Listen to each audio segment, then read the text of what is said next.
Today's video shows the drive from Manly, New South Wales to Canberra in the Australian Capital Territory via Royal National Park and the Sea Cliff Bridge, which is part of Grand Pacific Drive.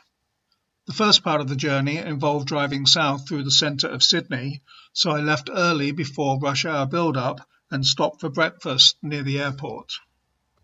This involved driving over the Sydney Harbour Bridge, which is marked with the white flag on the map and is coming up in about 10 seconds.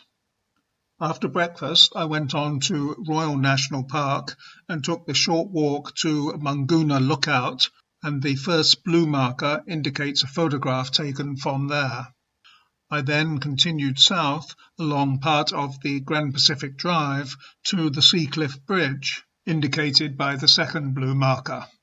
After that, my drive to Canberra was fairly uneventful and not particularly scenic. I made a final stop at a shopping centre in Canberra to fix some technical issues with my phone before driving on to my hotel.